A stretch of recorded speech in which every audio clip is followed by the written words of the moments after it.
Hello and welcome to Thinking Competition, the podcast by CS Associados, focusing on competition, business trends and economic regulation. This is a free zone for critical thinking on the markets of today and tomorrow. We want to challenge commonplace ideas and try to connect the dots in a rapidly changing world. We want to keep on asking why. Join us on this journey. Welcome everyone to another episode of our Thinking Competition podcast. We are very, very happy today to have a very special guest with us, Cristina Caffarra. Cristina is an antitrust economist, economic and tech policy writer, keynote speaker, convener of the Perfect Storm Conference, co-founder and member of the steering committee of the Competition Research Policy Network, CEPR, Escape Forward podcaster, Honorary Professor at UCL London, and co-founder of the EuroStack movements and lead of the EuroStack Industry Initiative. And this is a very short version of her bio and CV. Cristina, thank you so much for joining us today. Thank you so much, Gonçalo, for having me. It's wonderful to have you on. Before moving on to the topics that we had previously discussed, I think it would be very interesting if we could talk us through a little bit of what's been going on with the EuroStack initiative. I know you've been working very hard on this for the past 1 or 2 years, and it seems to be generating traction now. For sure. And in some way, I think it's useful to connect to my previous life or my sort of life in general as an antitrust expert, as you mentioned at the beginning. So as you know, for the best part of the last 30, 25 years, I've been working on antitrust and I've been involved, particularly in the last 15 years, very much in all of the cases to do with the digital economy. So I worked, and this is part of my disclosure, although I don't consult with it for anyone anymore, but I worked adverse to Google, I worked adverse to Facebook, I worked for Amazon, for Apple, for Microsoft, for many, many others, for Uber, Netflix, and others. So I'm saying this because, of course, that kind of experience places me in a particular position in which I'm not an outsider, I'm not a civil society, I'm not a think tank. I have experience from the real inside, from being deep inside the tent. And in that capacity, indeed, I have been involved in all of the big antitrust cases of the past decade on digital. I've done all of the transaction work for Microsoft. I've done the antitrust cases for Apple. I've done the cases for Amazon. I've done transactions for Amazon and so on. So I've been very much in the eye of the storm. The reflection that I straight into the big tech world. Well, I mean, and I also worked for the state of Texas for years on the Google cases. The Google AdTech case is coming up to trial in Texas, but there is, of course, the other parallel case that's being tried in Virginia and so on. So I've been very involved in all of this from the inside. And the reflection and the lesson of this lengthy period to me has been pretty dismal in the sense that when I look back and I ask myself what has been achieved through antitrust enforcement and through regulation in particular over the last few years in the digital world, the answer is very little. And we can go through every one of the cases, but there have been settlements, there have been fines, there have been things that are limited. Regulation was the way in which in Europe we thought we were going to go forward. Well, maybe antitrust doesn't quite do it. It takes too long. The remedies are too difficult. Maybe we will pivot to ex ante regulation. And that's the way in which we adopted the DMA, the DSA, and so on. And a lot of energy went into that exercise, designing the laws, designing the regulation. As I said at the time, it was a peculiar exercise because what was happening was essentially take the antitrust cases and flip them into regulation. Instead of saying, you bad dog have done this bad thing, you say, oh no, instead of saying you did self-preference, you say you will not self-preference. But it's the same kind of theory. It was a bit of a fast track 102. Yes. Via ex ante. Perspective. but look, let's look at each other in the face. Does it work? No, it doesn't. It doesn't work. It doesn't done anything. The last two of the remaining cases at the DMA, which are the Apple and Meta case, are about to be settled, and with not much of a change. That there is a kind of dying Google case, and nothing else. No new cases are being opened. So and that is not just contingent on the US situation. Of course, you can argue that, of course, with the new US administration and Donald Trump, that has had a pretty chilling effect. Of course it did. And it was obvious and it was inevitable. But even before that, I had deep skepticism that things were actually going to change.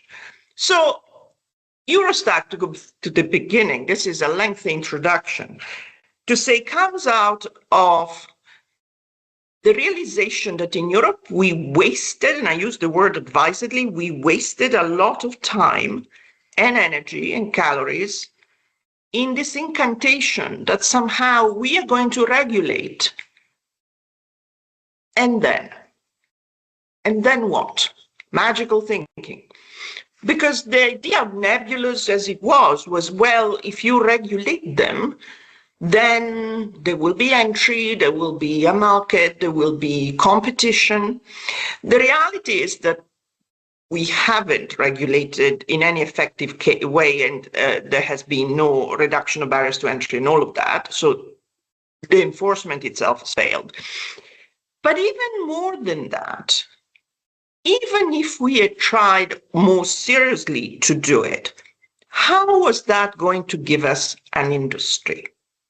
How was it going to give us a European capability?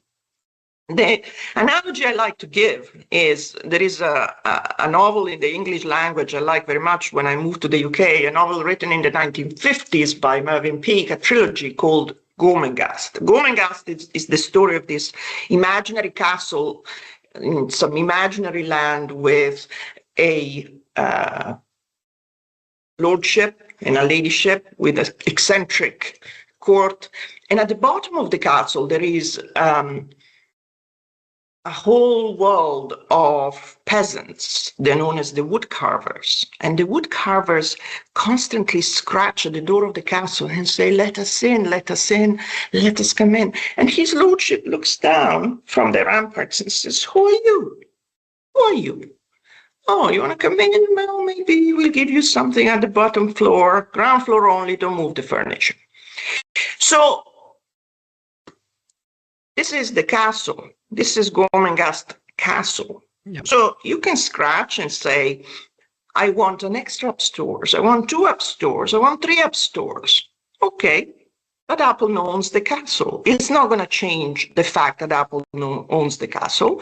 And it may allow for some access or interoperability, but it still owns the castle, which means it can change things in a way that ultimately do not make you unequal. You are still the wood carver, the peasant who has knocked at the door.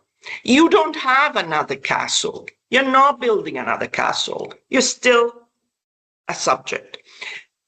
So it is very obvious, if you think about it, that everybody has been on a reverie, an incantation. How was this going to give us a digital industry with serious platforms and serious infrastructure? The additional thought then becomes, I did an event a year and a half ago, in which EuroStack wasn't yet a thing, but we were talking about digital infrastructure, really. It was the beginning of it. And one of the reason I was doing this event is because Audrey Tang, who was at the time the outgoing digital minister in Taiwan, had just written a book together with Glenn Whale on plurality. And Taiwan had succeeded in creating a completely independent digital infrastructure because of geopolitical reason being where they are. They needed to be independent of China and independent of the US. So Audrey was particularly salient to that discussion. She came to Brussels and we talked about her book. And on the same panel was Meredith Whittaker, who is the president of the Signal Foundation, Signal we use all the time. And Meredith had just moved to Paris, and she said in that panel, you Europeans are so doomed because what you don't realize is that you've spent all of these years trying to regulate Google search, Apple App Store, Amazon e-commerce, Meta's, Facebook, social network. This is all up here.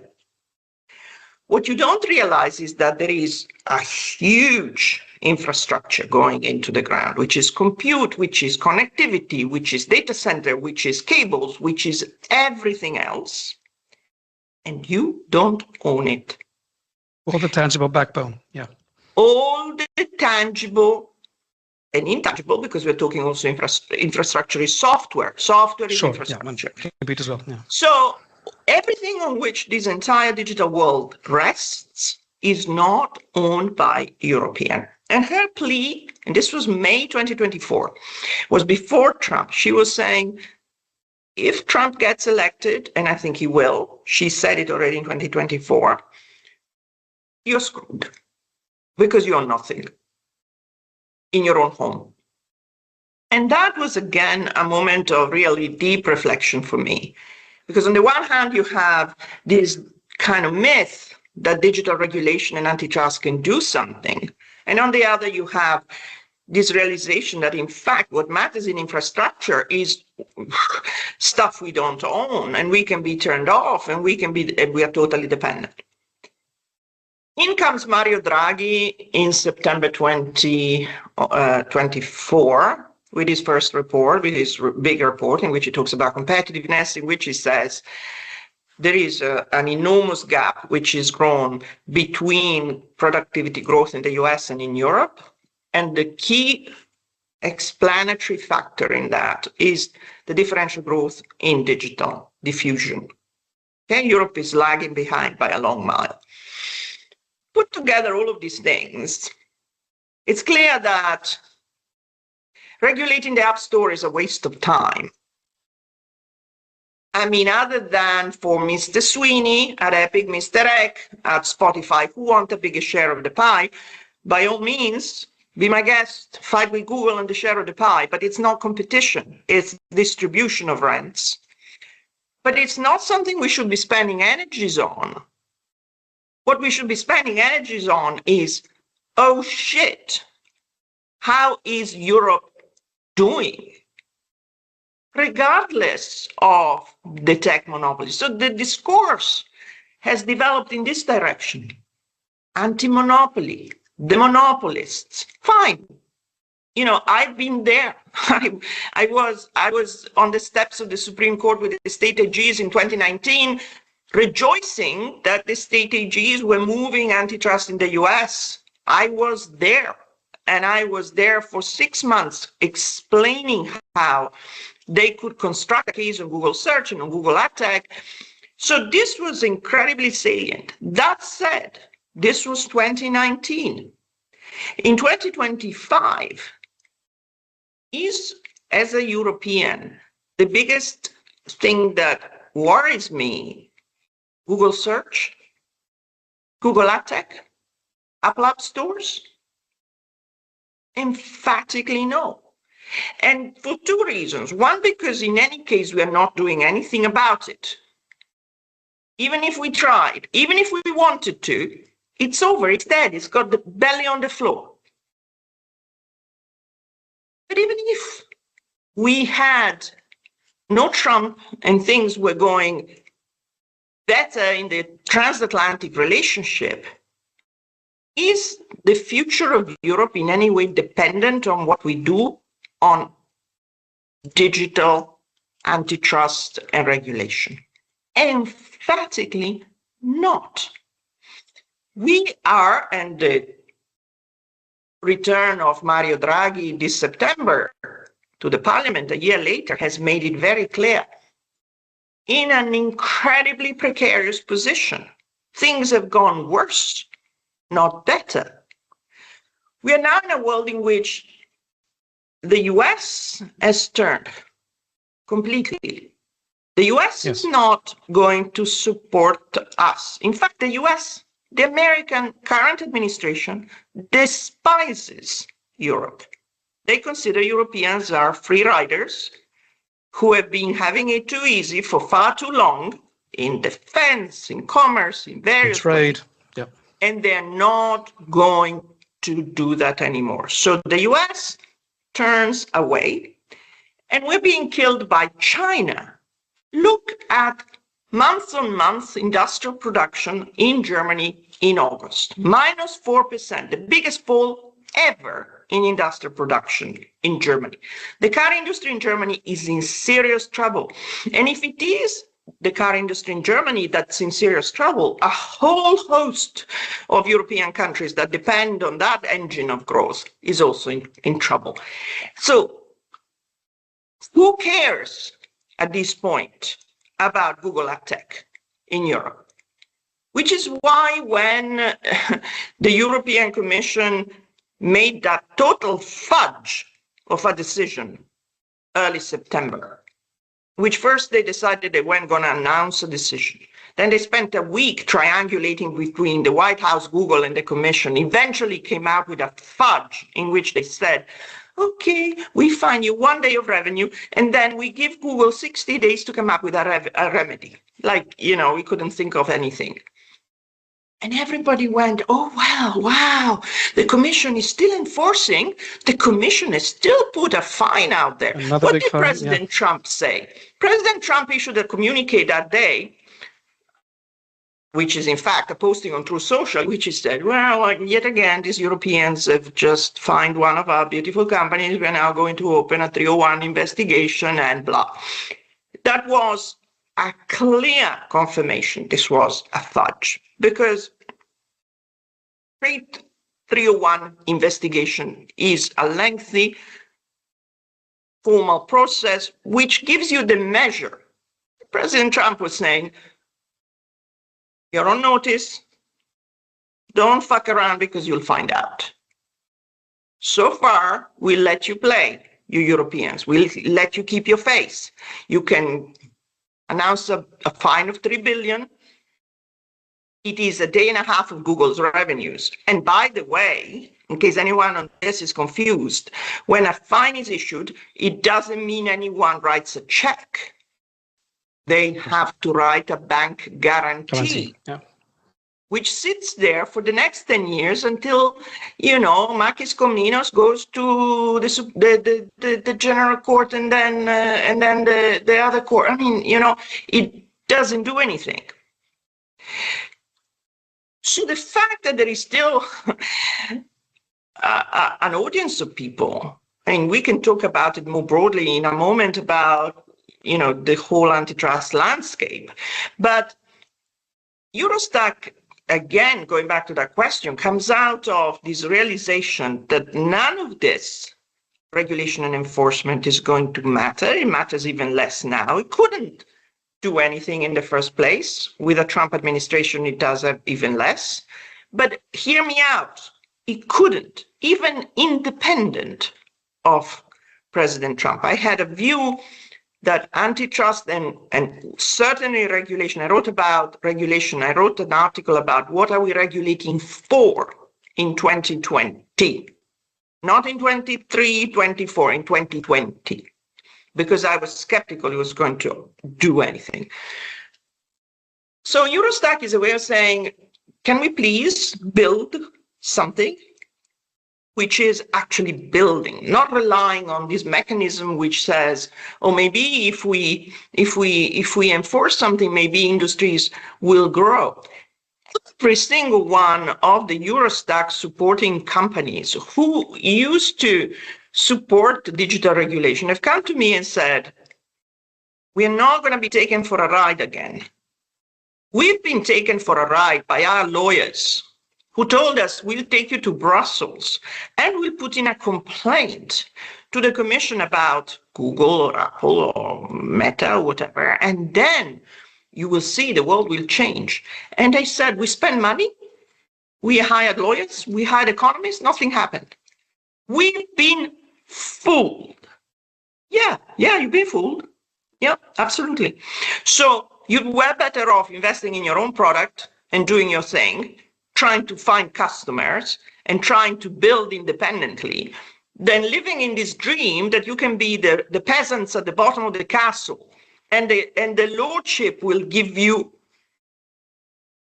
castle for you. So EuroStack is essentially this, a group of businesses.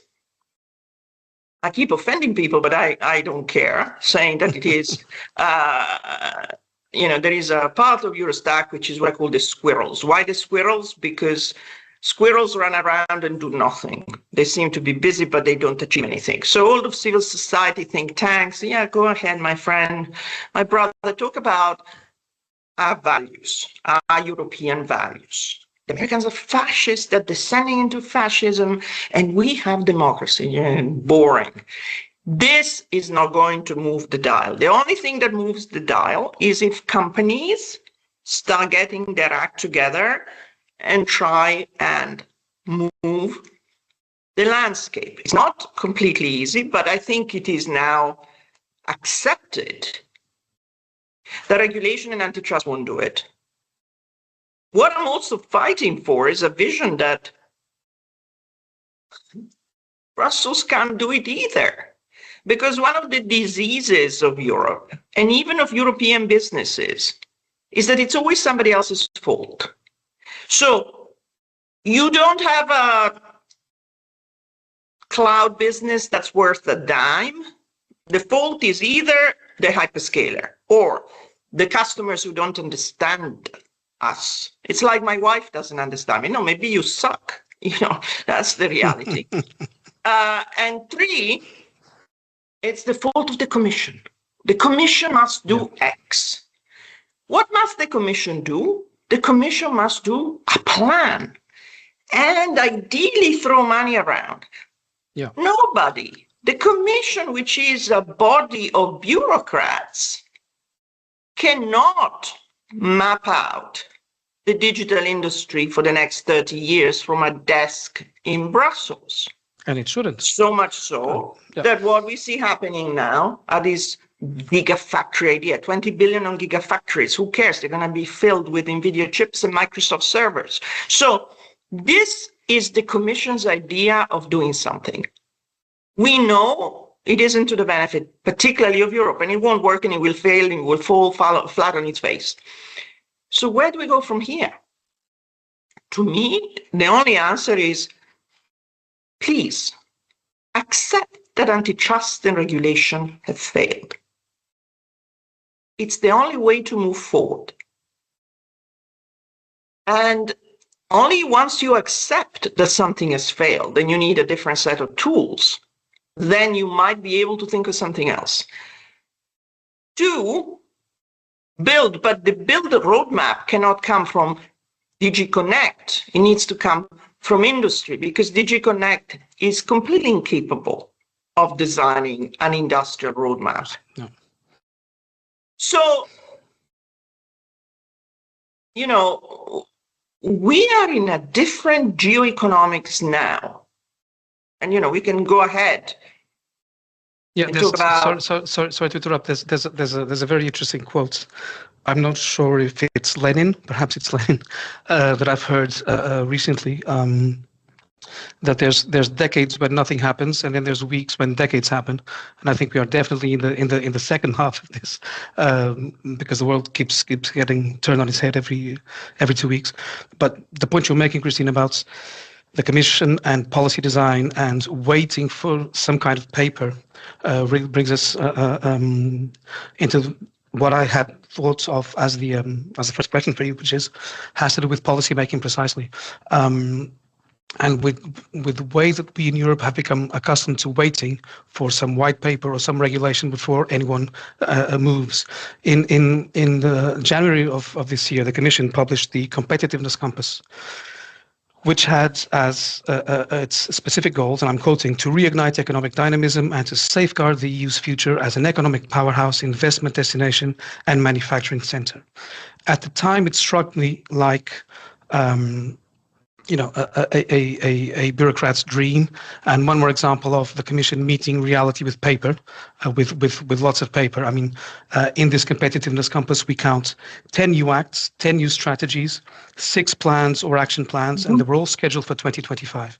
And this is coming on top of the 2030 goals, net zero, decarbonization, twin transition, green and digital, etc., which are already unfolded into multiple regulations and policy initiatives.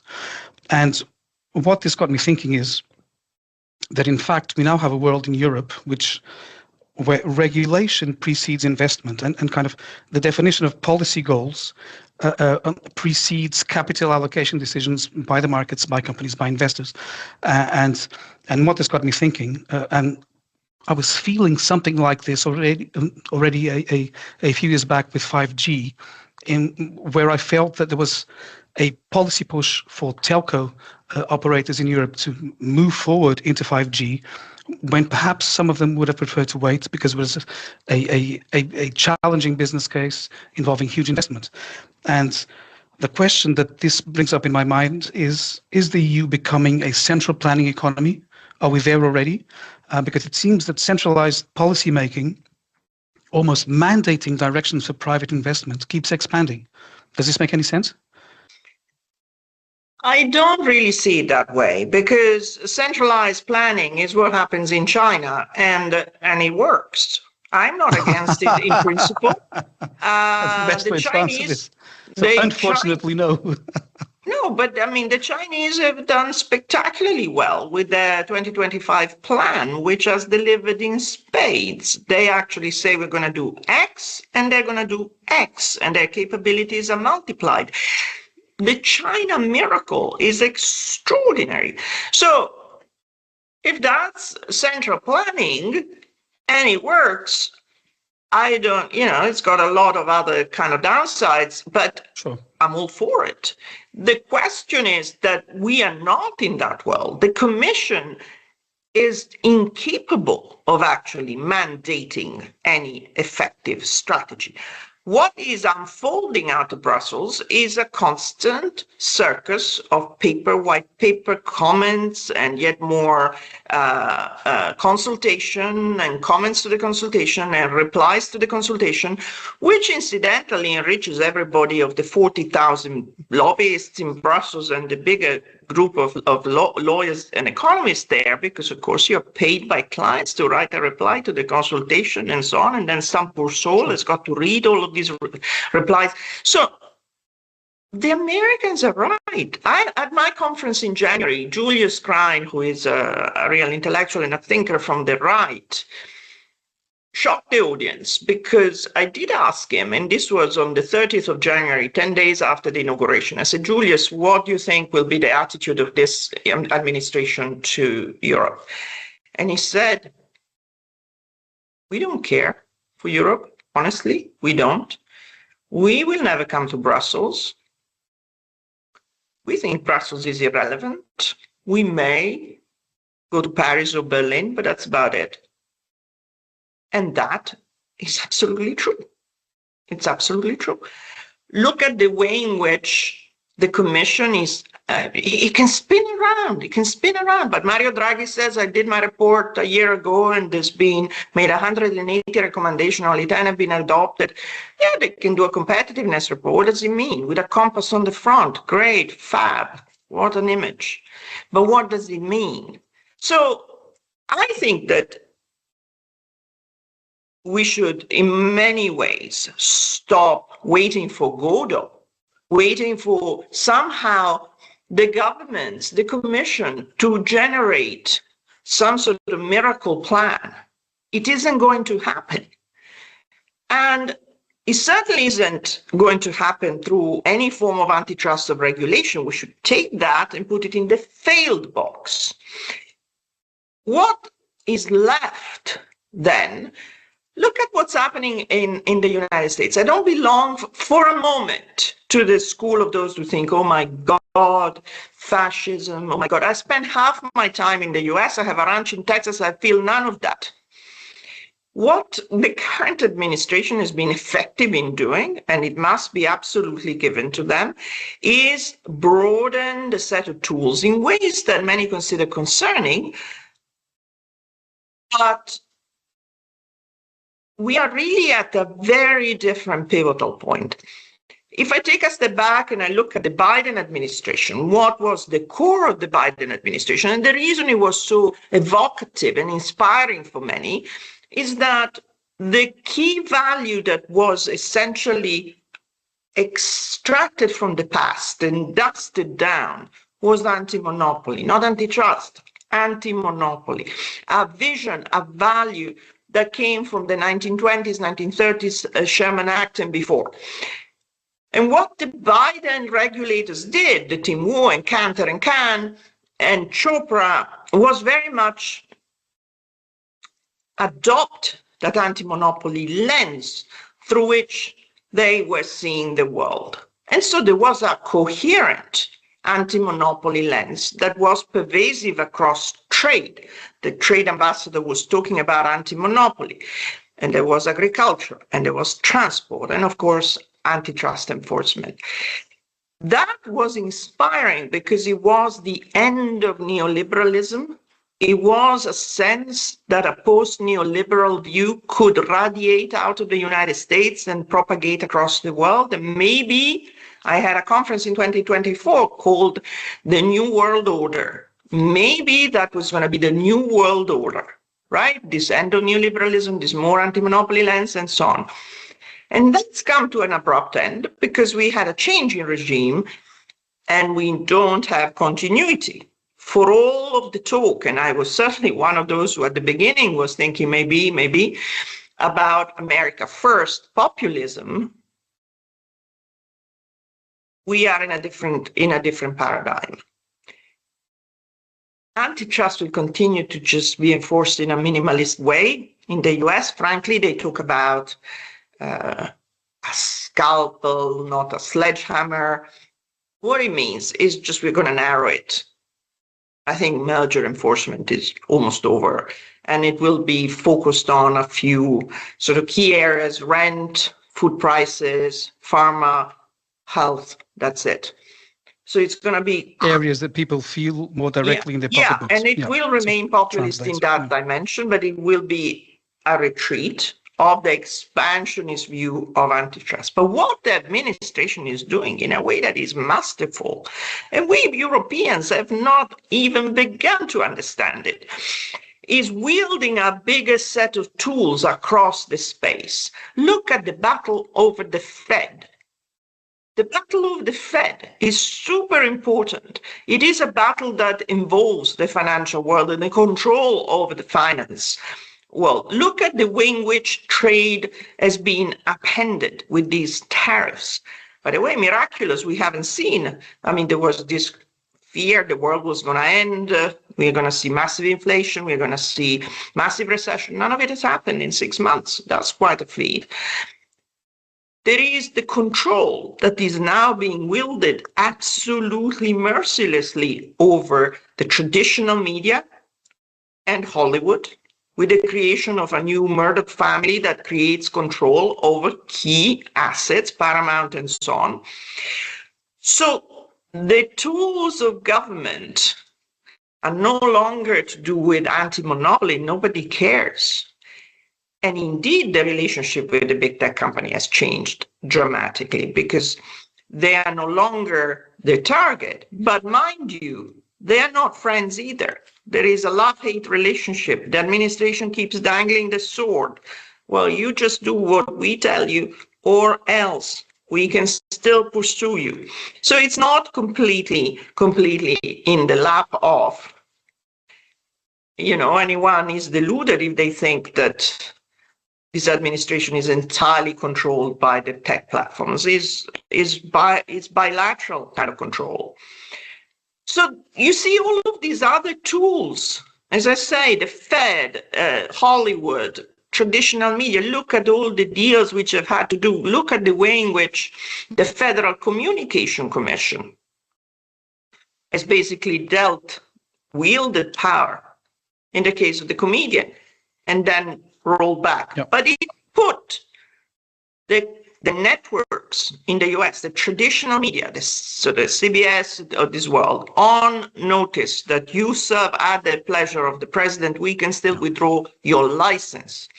So it is a very different geoeconomic landscape. Yeah. And in Europe, we don't seem to have begun to understand what we're dealing with. Yeah, it's a very quick. I mean, it's 1 year of Trump administration with this very quick widening of tools and policies, as you say. So I mean, it's a totally new world coming on very, very fast. Yeah, but I mean, I do a podcast too, and on my podcast I had Oren Cass in July. Oren Cass is one of the intellectual sort of economists. He runs American Compass to the right. And he gave an extraordinary talk in which he was saying a bit what Julius Krein was saying. He was saying, you Europeans are like the overgrown teenager in the basement who keeps playing video games. And dad goes out there and says all the time, will you please go find a serious job? I'm tired of supporting you, etc. And the teenager says, no, I won't do it. You know, there's you feed me. And he said, and at some point, dad will throw you out of the house. And he said, rightly or wrongly, and I'm not saying this is necessarily right, but the perception in the United States, and it's pervasive in this administration, is that Europeans are freeloaders. We have done nothing to help ourselves. And you know, it's kind of true. Let's look at ourselves in the mirror. Why are we where we are? Why, if the Commission is so brilliant, are we in the gutter?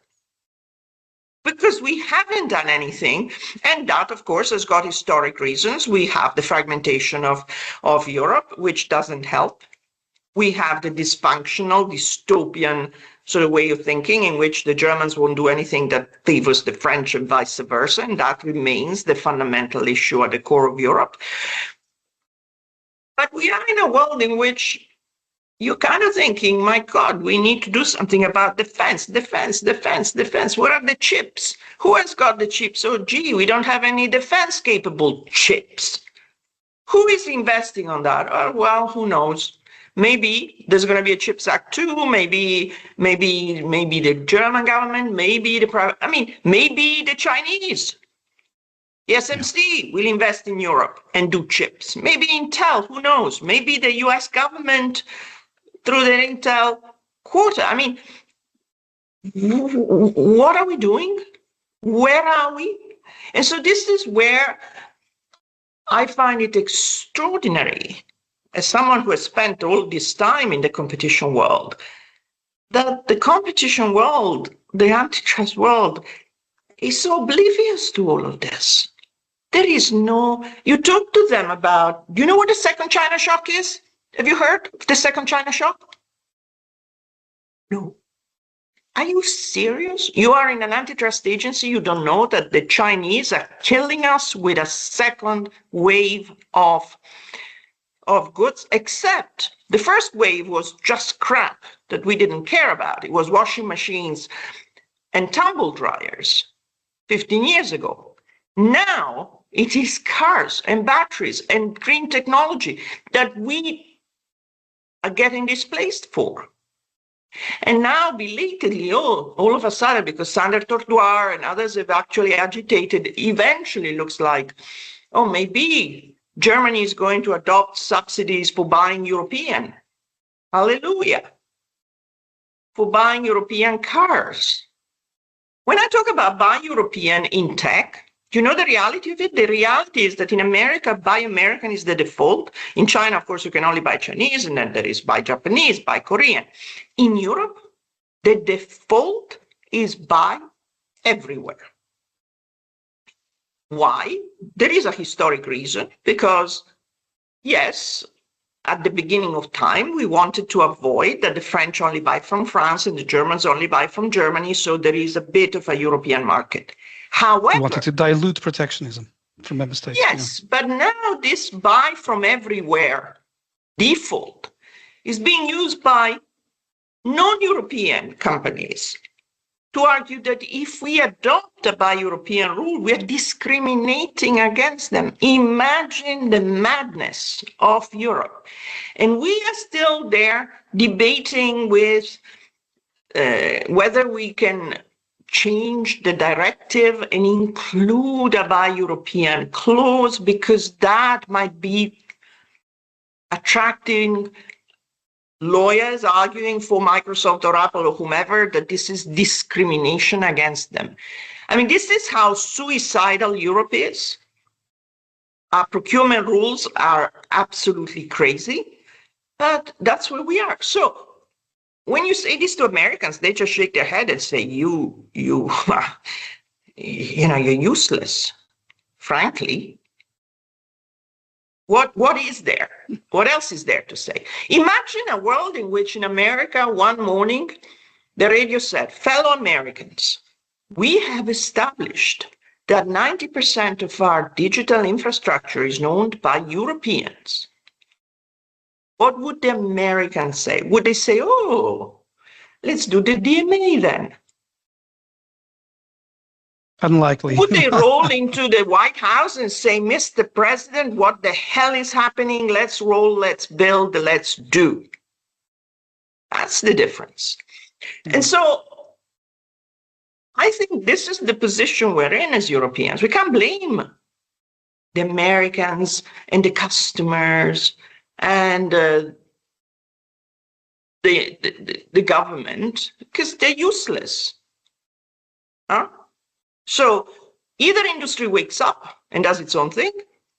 Yes, is there funding? Well, I mean, Europe is mega rich. We're not the Horn of Africa. We are a very rich continent. We have trillions in savings that are kind of squirreled away.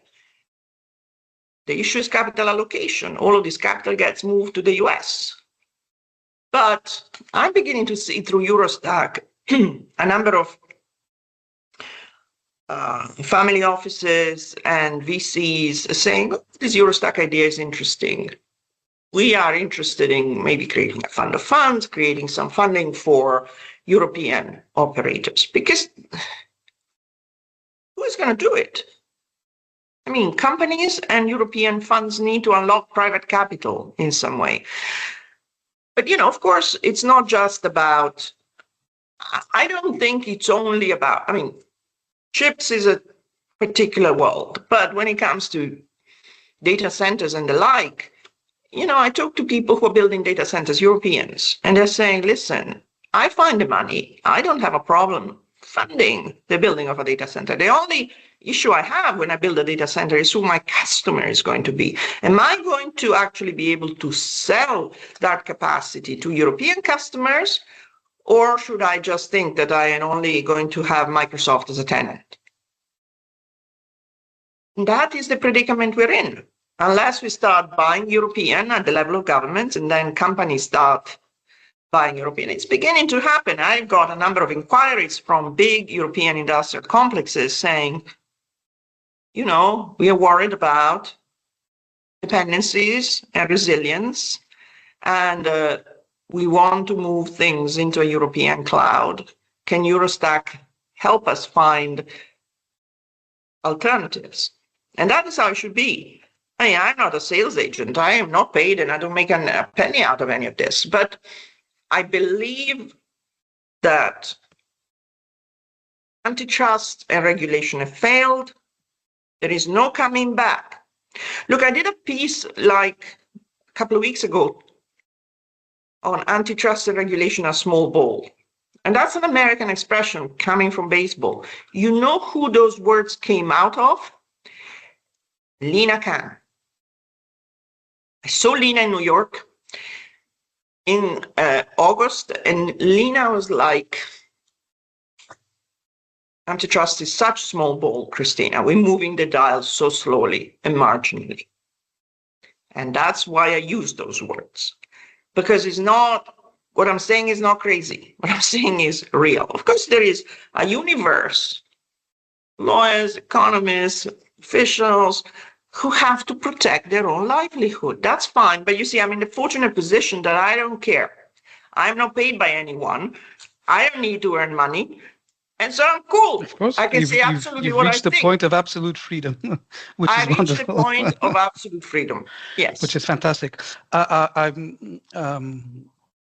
was listening to you, Cristina, and on the point of unlocking private capital and savings, I think perhaps allocation of public capital is also a relevant topic, possibly where I see a bit of a connecting thread between what's been going on in Europe for the past 20 years and what's been going on in the US, funnily enough, over the past year with the Trump administration. And my point here is if you look at how state aid has been evolving in Europe. I mean, it's state spending by the EU27 member states has increased consistently for the past 20 years. It doubled from 2013 to 2019. And for this 20-year period, Germany, France, and Italy, so the engines of the single market, were the greatest recipients, about 2/3, 62% of all the state aid given to companies. In 2023, Germany was the leading state aid provider with around 50 billion euros, 27% of the total, and France about 36 billion, about 20% of the total. And non-crisis state aid continues to grow significantly every year. At the same time, you have the Trump administration, I think it was in July or in August, for the first time reaching a long-term deal with, I think, the only or the leading critical minerals or rare earth mining company in the US, which involves 10-year investment commitments from the federal government, as well as a price floor, a 10-year price floor for the minerals. And more recently, towards the end of August, you mentioned this previously, the federal government is announced it will be taking a 10% stake in Intel, so this massive chip maker, a move that has been described as a corporate rescue, although also with some AI security concerns in the mix. And it seems suddenly that we are surrounded by market failure everywhere. And the question that this brings up to me is state intervention somehow, and I think this connects to what you were saying previously, somehow becoming the new normal in Western market economies? And isn't this kind of initiative, this kind of measure, what we've been criticizing China for doing for the past 20 years? How does this work?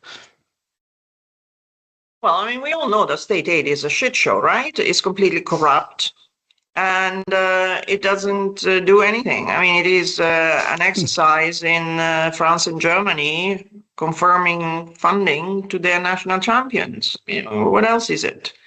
The Italians give 30 million or 50 million to garlic growers in Sardinia. Is this industrial policy? I mean, no. We know that state aid is a complete nonsense, and it is a politically driven exercise.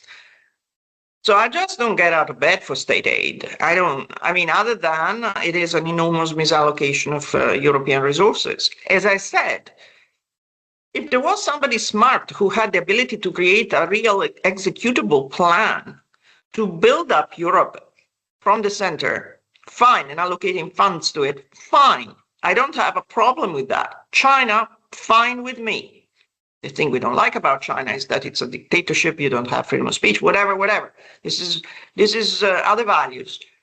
But when it comes to actually executing a plan, and of course they have their own problems. Their demand internally is not big enough to absorb this enormous industrial capacity that they created, which is why they are essentially dumping on the rest of the world. But you cannot touch it. China in chips went from nowhere to 20% of the world market, and they executed. Our problem is non-execution. It's not that somehow there is no. So, I mean, I have no hope that the current institutions that are somehow in Brussels are going to make anything out of anything, which is why ultimately with EuroStack, I've been privileging the dimension of private industry, and I'd obviously like to attract private capital because honestly, what the Commission specializes in is wasting taxpayer money.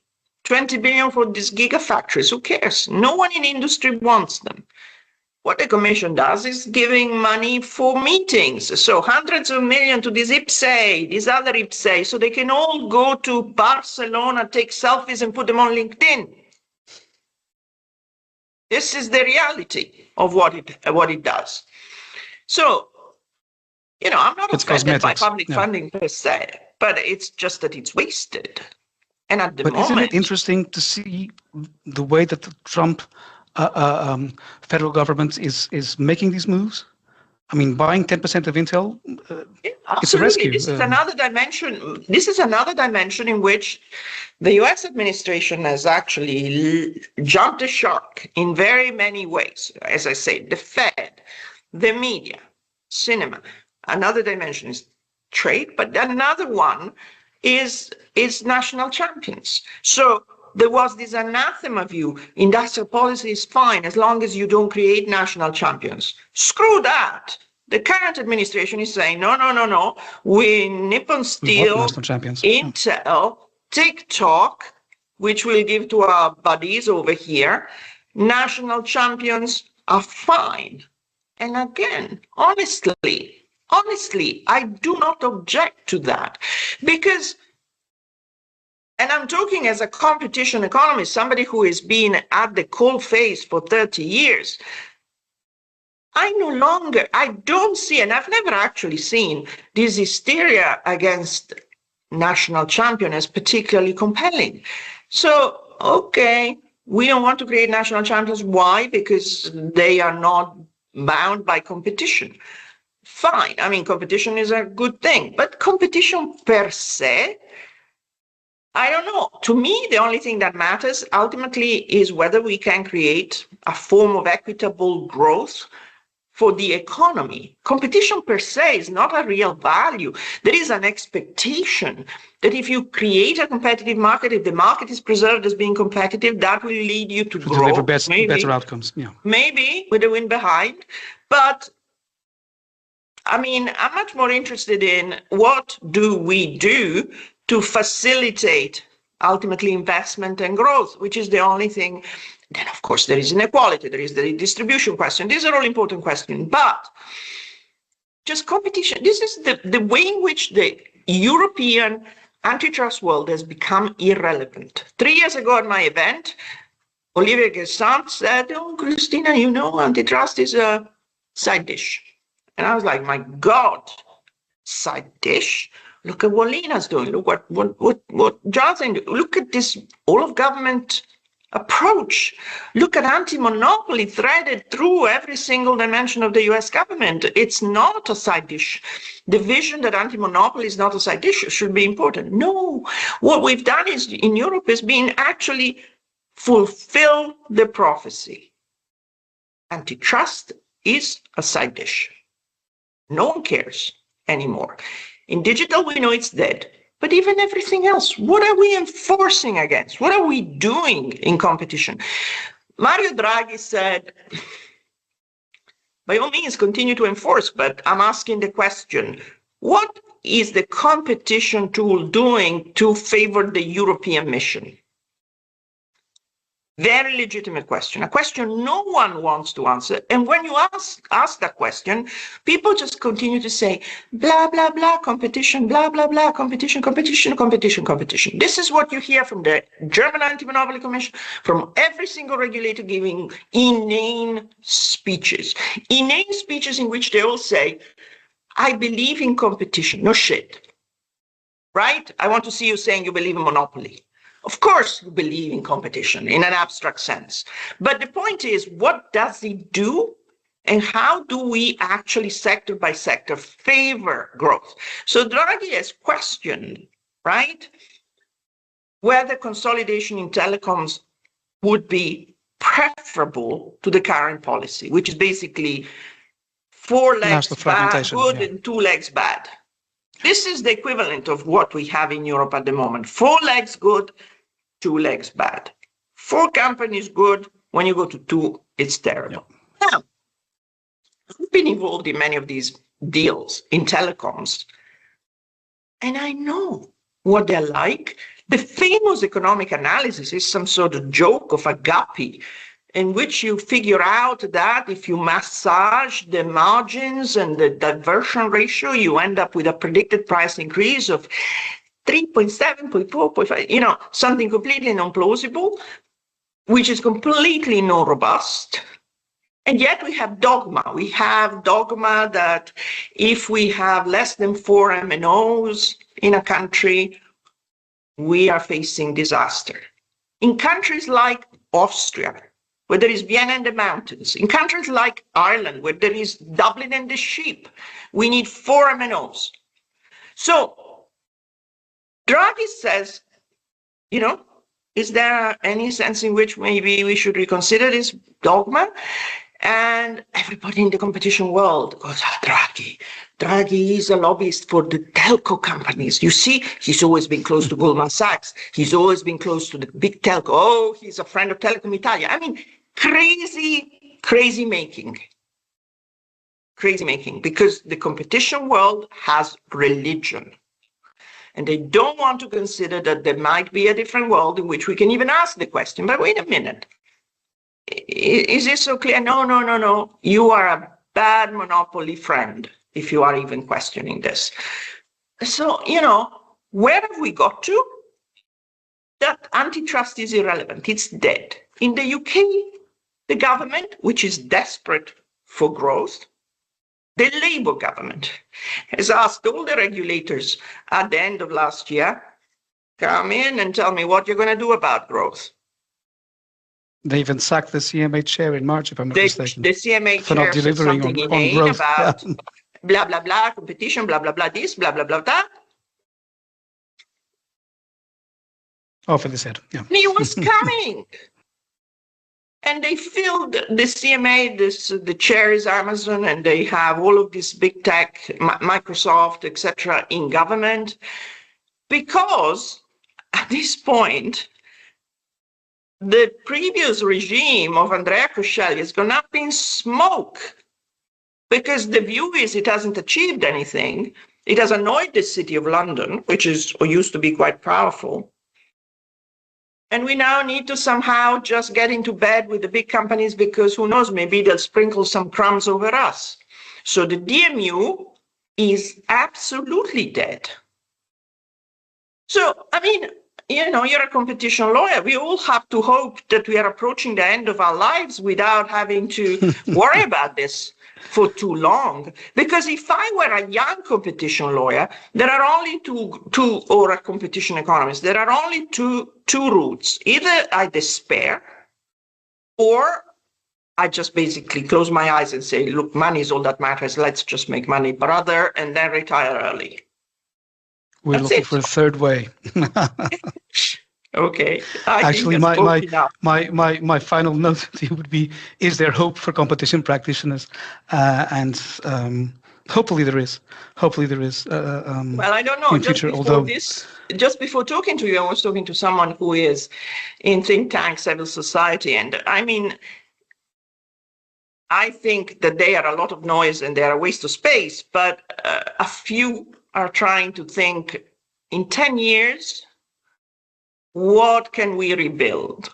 And maybe this is an exercise worth making, because at the moment you have the reform of the merger regulation. Please, what is that? It's going to be some tinkering on market definition, something or other nonsense on dynamic effects.